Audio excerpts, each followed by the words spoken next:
Sudahkah Anda merasa sedih? Sebuah strategi agar Anda semakin kreatif dan produktif. Begitu banyak orang di luar sana, ketika merasa sedih, mereka menutup rasa tersebut karena ingin menunjukkan kepada orang lain kalau dia adalah orang yang tabah, kalau dia adalah orang yang sabar. Ini pernah saya lakukan dulu, karena saya adalah seorang coach, dan saya ingin dilihat oleh orang lain sebagai orang yang sabar. Apa yang terjadi? Saya marah di sebuah kondisi yang tidak tepat.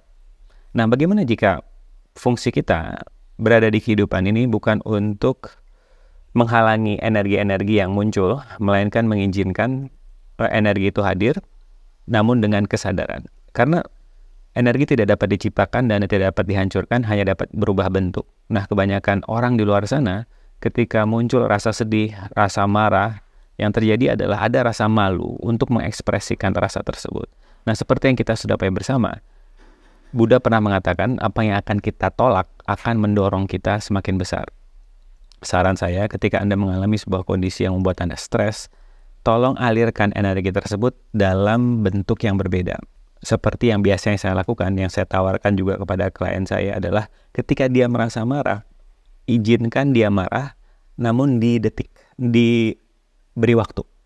Misalnya dia pasang alarm selama 5 menit, yuk marah silahkan. Apakah dia keluar, cari tempat yang sepi, kemudian dia marah-marah, teriak-teriak, atau dia bisa mengekspresikan marahnya tersebut dalam bentuk kegiatan yang lain. Misalnya saat dia marah duduk, dia berdiri, saat dia marahnya berdiri, dia berjalan. Ketika klien saya marah dan di sebuah meeting dan kemudian dia mengekspresikan rasa marahnya dalam bentuk tulisan, dia dapat memilih sebuah keputusan yang berbeda atau dikenal dengan istilah responsif, merespon. Apa perbedaan antara reaktif dengan respon? Reaktif itu ketika kita disalip orang, misalnya naik kendaraan, kita akan balas menyalip. Sedangkan saat kita merespon, ketika kita disalip, tanya ke dalam diri kita, oke, aku marah, terima kasih. Ini adalah sebuah mantra yang bisa Anda pertimbangkan, yaitu Anda bisa katakan ke dalam diri Anda, terima kasih rasa marah, rasa gengsi yang muncul ketika kamu disalip oleh kendaraan lain. Terima kasih sudah hadir, kamu bisa bersama aku selama yang kamu mau. Nah, menariknya ketika kita mengizinkan rasa tersebut, apalagi ditambah dengan mantra yang tadi, Anda akan mempunyai banyak pilihan. Apakah balas menyalip, atau Anda bisa memilih suatu keputusan yang berbeda, yaitu Anda tetap di kecepatan yang stabil tadi. Karena itu tadi, yang kalau Anda perhatikan berita-berita di detik, misalnya pembunuhan, kemudian kebut-kebutan di jalan, itu sebenarnya adalah sebuah luapan amarah yang sebenarnya dia tidak mengizinkan rasa amarah itu muncul. Menariknya saat Anda mengizinkan, karena sebenarnya energi itu seperti orang juga, dia hanya butuh validasi kok. Divalidasikan saja, diakui saja keberadaannya.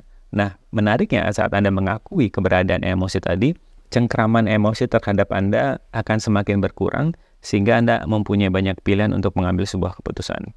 Nah, disinilah peran kita yang tertarik untuk hadir melihat video-video seperti ini adalah bukan artinya kita lebih baik dibandingkan orang lain, sekali lagi, bukan juga kita bertugas untuk merubah orang lain, melainkan saat Anda sudah mempraktekkan teknik-teknik yang ada di book club ataupun di YouTube Berkembang Bersama ini, mudah-mudahan Anda akan menjadi contoh bagi orang lain. Ketika orang melihat Anda dengan elegannya, ketika ada rasa marah, Anda bisa memilih sesuatu yang berbeda karena Anda tidak melihat marah adalah sebuah hal yang salah, melainkan adalah sebuah emosi yang muncul dan Anda akui keberadaannya.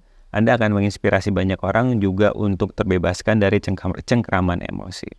Nah, ini yang saya minta kepada Anda, tolong izinkan. Kalau Anda sedih, ya izinkan Anda sedih. Kalau Anda lagi marah, izinkan Anda marah. Karena saat ditolak, itu akan meledak di kondisi yang tidak tepat. Karena sekali lagi, marah, sedih, stres itu adalah hak Anda. Namun yang perlu kita sadari, kalau dari pendekatan law attraction, saat kita marah, vibrasi yang kita munculkan adalah low vibration. Kita akan menarik hal-hal yang sama secara vibrasi rendah seperti drama, trauma, dan stres hadir di kehidupan kita. Saat kita bahagia, bersyukur, kita akan menarik hal-hal yang secara vibrasi tinggi seperti kemudahan, kelancaran, dan kesuksesan. Artinya apa? Saya tidak bilang memilih high vibration itu lebih bagus dibandingkan memilih low vibration. Tidak, tapi secara data ini loh. Kalau kita marah, ini akan terjadi. Kalau kita bersyukur, menerima semua dengan tangan terbuka, inilah yang terjadi. Mau pilih yang mana? Karena diri kita itu tidak suka disuruh-suruh. Sekali lagi, diri kita tidak suka disuruh-suruh, diri kita sukanya diberikan pilihan. Oleh karena itu tolong ajak berkomunikasi diri Anda sendiri ketika marah. Waduh, aku lagi marah nih.